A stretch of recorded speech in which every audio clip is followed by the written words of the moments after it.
1798 to the present. In order to create the central bank, certain obstacles had to be overcome. First, those opposed to a central bank would need to be removed, and secondly, the law would need to be changed, or simply appear to be changed. To deal with the troublesome individuals who opposed a central bank, the Jesuits spared no expense. They built a ship of death called the Titanic. The sinking of the Titanic was the design of the Jesuit order to get rid of the opposition to the creation of a central bank in the United States. And the men on the Titanic were opposed to a central bank. They had to die. Among those were John Jacob Astor, Isidor Straus, Benjamin Guggenheim, and a host of other millionaires who were opposed to a central bank in America. Therefore, they had to be taken out of the way, and they were on the Titanic. The company building the ship was owned by J.P. Morgan, who was himself an agent of the Rothschilds family, the Rothschilds being the bankers for the Pope and the Vatican. The main Jesuit targets were brought on board. The captain of the ship was Edward John Smith. It appears from his actions that Captain Smith was a Jesuit coadjutor, that is, a Jesuit who has taken the oath but does not wear the robes. A coadjutor blends into the scenery and never looks like a Jesuit priest. It is a veteran sea captain, Edward Smith, who orders the ship to travel through an 80-square-mile ice field at full speed on a moonless night. There had been over 8 telegrams warning the captain of the danger. He's warned 8 times, slow the ship down, slow the Titanic down, you're going too fast. Not once stopped. Knew there was an iceberg field up ahead, knew that he should have slowed down, but didn't. And so you look and you say, how was it that this man could go headlong into a field of icebergs and not slow the ship down, not be more careful? The only conclusion you can draw is, as a coadjutor of the Jesuit order, right through the line, the chain of command, he was told, sink the ship. And he did. On board the Titanic, and this is all documented in a National Geographic video that was put out in 1986. You can go to your local library, and they'll either have it on hand or they can get it on library loan. But on that videotape, it shows that as the Titanic was coming up along the coast of England, it had various stops. And at one stop, a Jesuit priest got on board. His name was Francis Brown.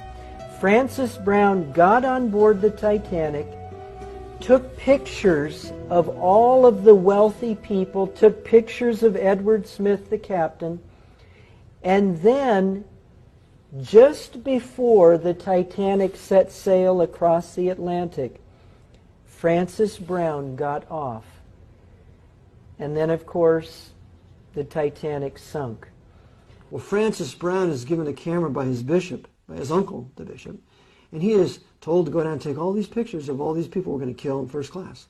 And so that's what he does. He takes pictures of all these rich people, everybody that there is going to go down, and a rich passenger offers him passage. Well, he knows the ship's going to go down, but he very sheepishly got in contact with his provincial. And the provincial's message was, get off that ship.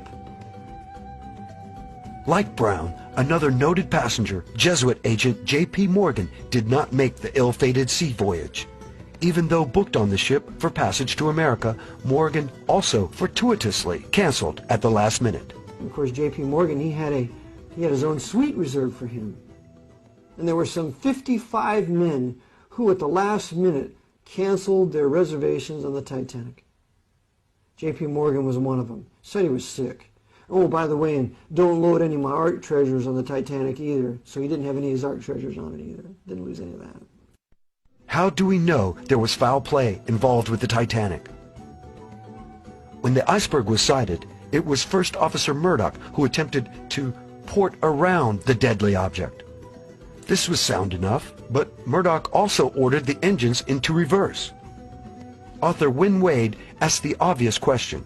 As long as Murdoch was trying to veer out of the iceberg's way, why had he jammed on the brakes, so to speak, by throwing the engines full speed astern? In point of fact, the 1910 edition of Knight's Modern Seamanship clearly contradicted Murdoch's decision. The instructions are clear.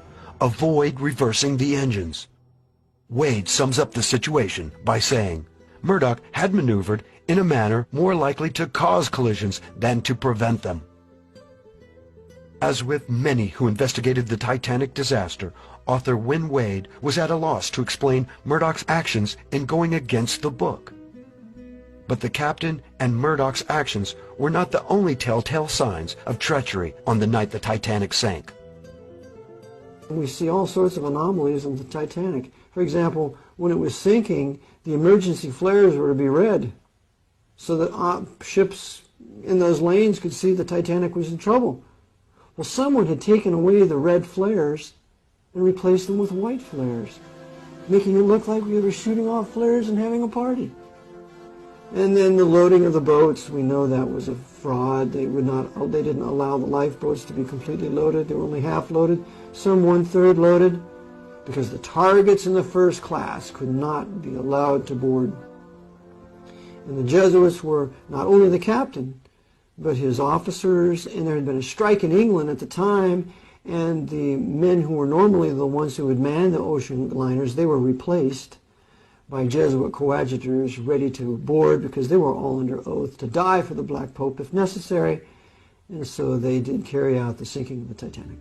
But how is it possible that men will commit suicide as Captain Smith and some of his hand-picked crew obviously did? We have to understand that these men have died to their own self-will. And so they have completely been emptied of their own personalities, and upon the order of their commander will do exactly what they're told. There's no such thing as a disobedient Jesuit.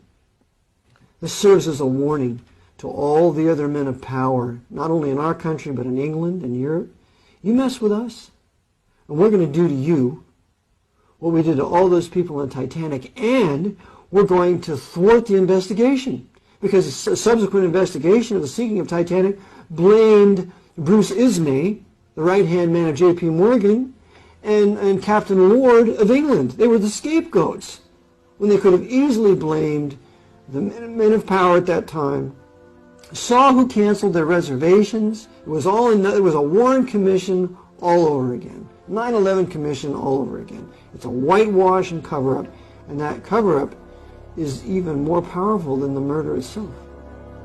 After many of the leading opponents to a central bank had been removed, the Jesuits moved to obtain passage of the 16th Amendment and the Federal Reserve Act, both in 1913. So they created the Federal Reserve Bank to finance their crusades.